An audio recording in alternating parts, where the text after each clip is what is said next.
Welcome to MMA Fancast. My name is Luke Payson. I am honored to have hot off the press the new bantamweight amateur art of war champion of the world, Anthony Hogeback. Champ, welcome to the show. Let's go. Let's go. Thank you for that intro. That's a fire intro. I appreciate that. Thanks for bringing the belt to the interview. What a great opportunity to show that off. We had you on. You were kind enough to come on the show before your title fight. You drove out to the Philadelphia area, Art of War. You're wearing the hat. It's a great logo. Art of War gave you the opportunity to fight for the belt, and you were coming off a loss. So what was it like for you getting put on a big stage fighting for a title when you were coming off the loss and going into enemy territory?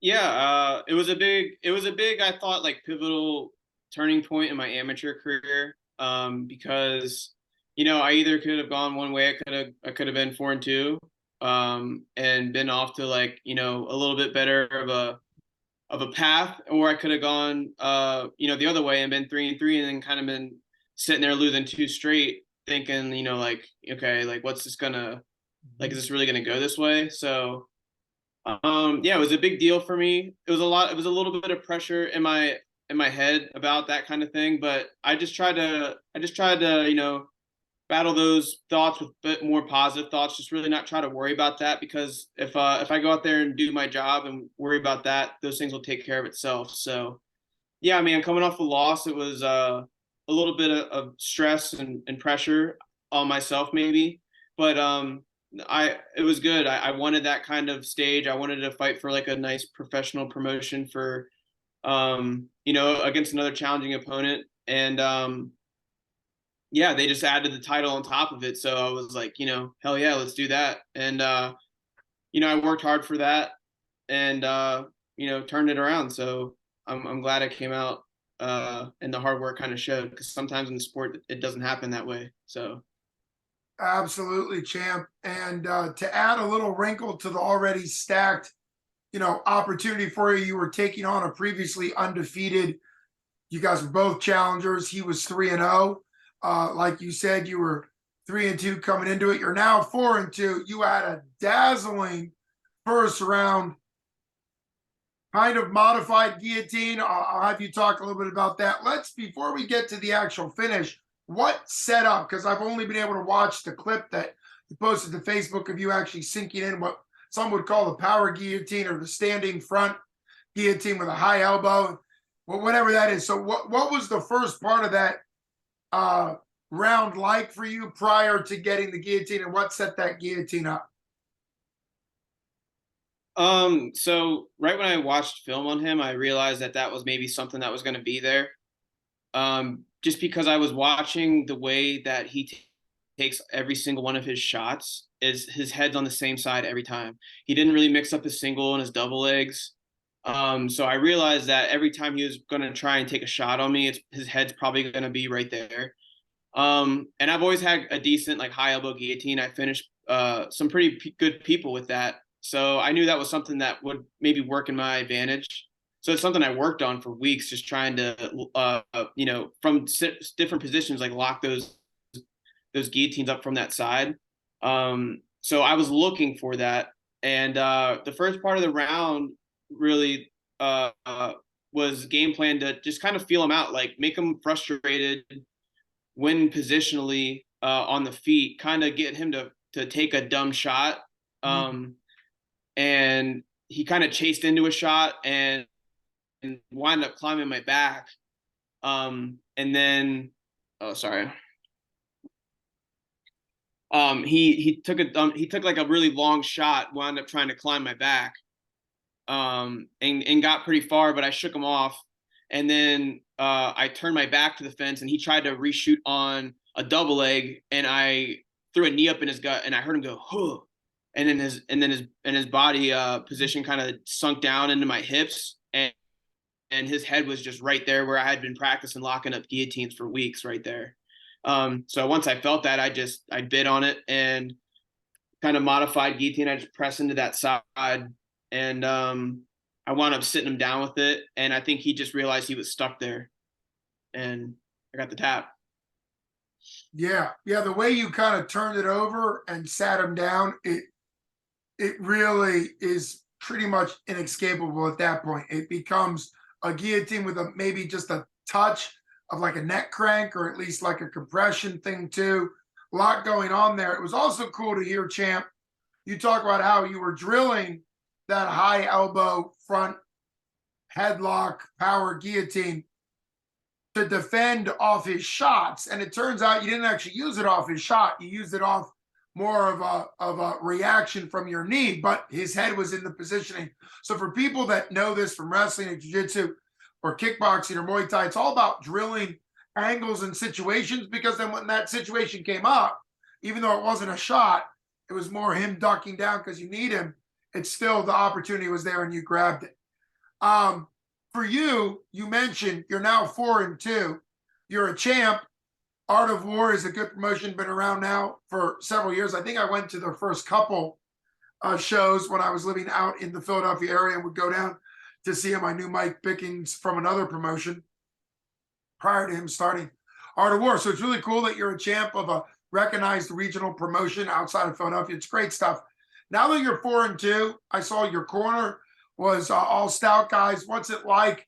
I know you started training at Bauer House. You still split time there a little bit, but you're mainly a stout guy. What's that championship mindset like at stout? What was it like bringing the belt back to stout and Bauer House, I'm sure, as well by extension? But what does that mean for you now that you're 4-2 and you're really rising above in the amateur ranks at bantamweight?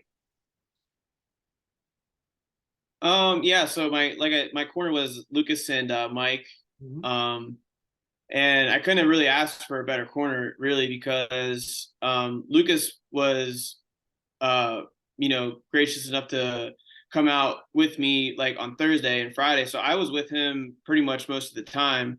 And he just did a good job of like just hanging out with me and not really thinking about the fight too much and just being boys, and we were just kind of just hanging out. So I think that took a lot of like the mental stress off the fight for a while. So and then on top of that, like I could ask him anything about the fight and he would, I trust his word because of his level and his experience in the sport already. So yeah, just being with him helped a lot. And then Mike being there is like having a encyclopedia of MMA in your corner. So it was a really good corner. Trained out of stout for this whole fight. So yeah, all credit to my training partners and my gym at Stout. Like that was where all that came from, this fight. So yeah, yeah. That's awesome. You mentioned Lucas Siebert. He's the 145-pound champ for 247 Fighting Championship. Incredible win over a really dominant, highly ranked amateur former champion in the Mulrat Algar. I just looked him up on Tapology. Your cornerman won. Mike Wilkins, a legend, a Bellator, I guess you'd say veteran. Yeah, Bellator veteran, as well as one of the main coaches. But also, and you know this, you guys train every day. Lucas is ranked number 1 at Topology at bantamweight and highly ranked at featherweight. You guys have a very similar rangy build for 135. What has that been like for both of you? I'm not trying to say it's all Lucas teaching you. I know you taught him quite a bit. What's it like having a sparring partner and a training partner that's such high level? You guys are literally coming up through the amateur ranks, making a name for yourself, both looking to go pro at some point. What's that like, having a training partner like Lucas Siebert? Because you guys, their careers are launching similar to the same time.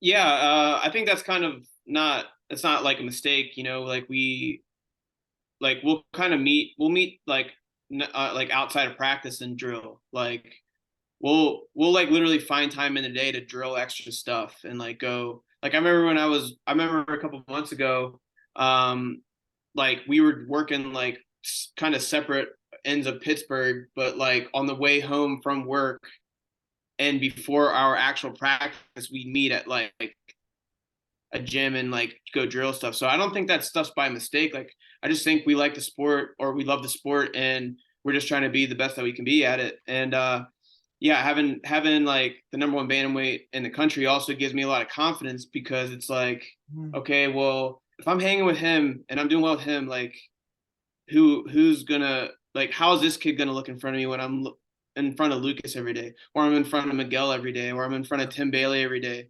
Like, you know, I have a lot of confidence in that, and I know that like there's not a lot of like high level people that are gonna look like that in front of me all the time. So yeah, it's crazy.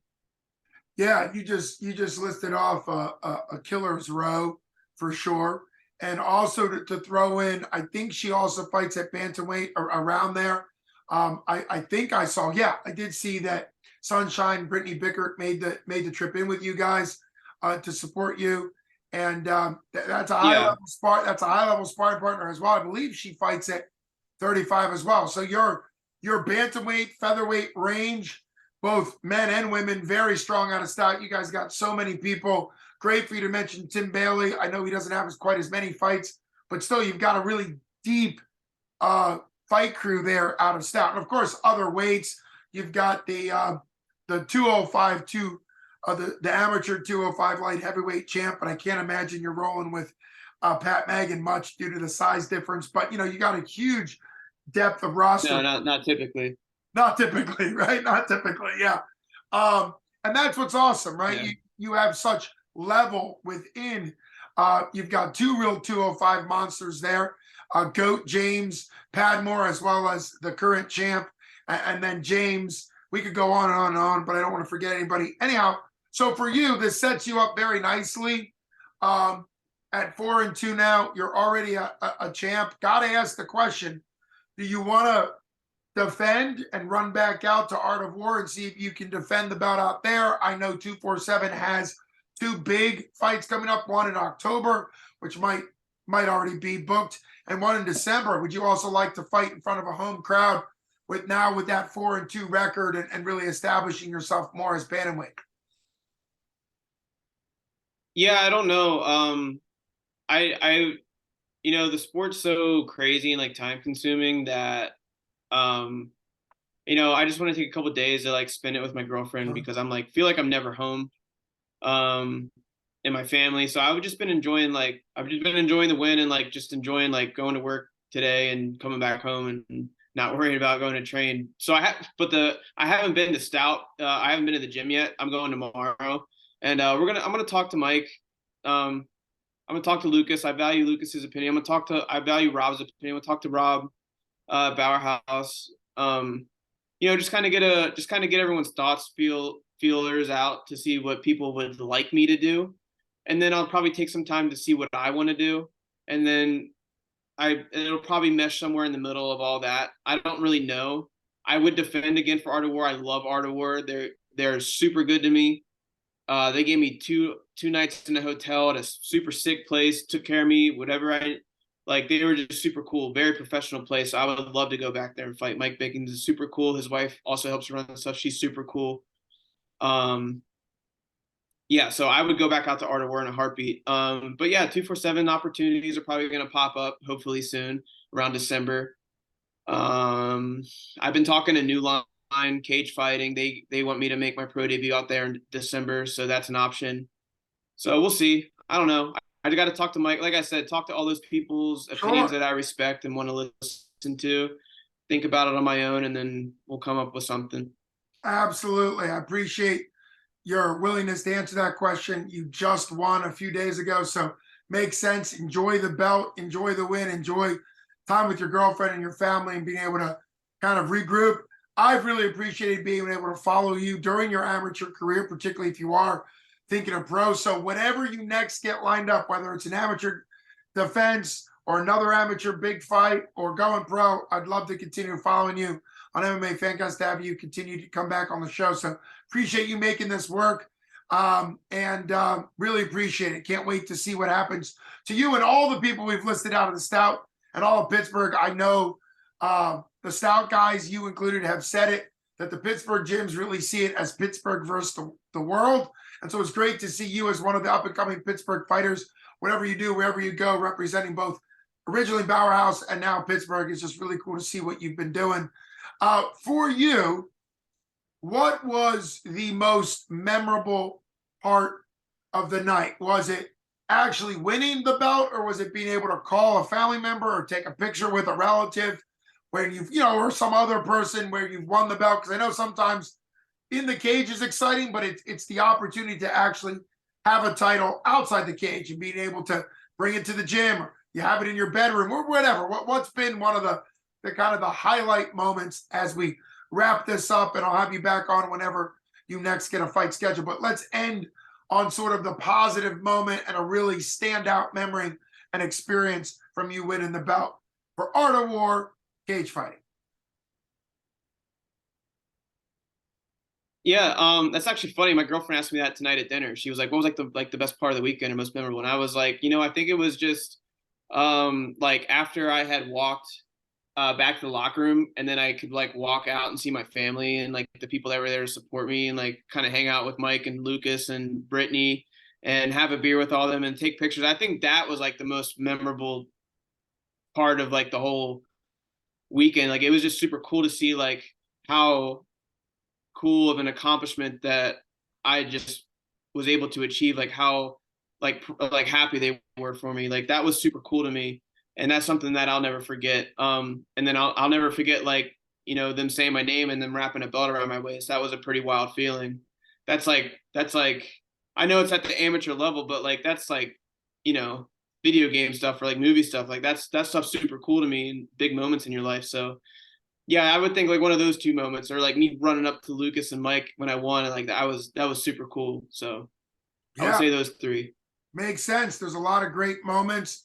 And even though you're right that this is amateur and at some point at pro level, you're going to plan and hope to get some big wins there. But the journey is right now, right? What you're doing right now matters. If you look back 5-10 years from now, and you've accomplished bigger things, that's great. But for right now, this is a big deal for you, a great moment, like you said, a movie, video game type thing. So congratulations to you and everybody at the team. It's always awesome to see somebody go from kind of beginning an amateur, now being an amateur champ. So thanks so much for coming on the show, champ. It's been really great. Always awesome to talk to you and anybody really from the Pittsburgh area. Love interviewing everybody, but it's a real honor to shout out Pittsburgh. So everybody, thanks for taking time to listen to Luke Payson from MMA Fancast with the champion, the Hounddog, the Bantamweight Art of War champion, Anthony Hogeback. Thanks so much for coming on the show, sir. Thank you very much, Luke, and I'll see you soon. Take care. You enjoy the victory, champ. Have a good one. All right. Bye-bye. Thanks, you too.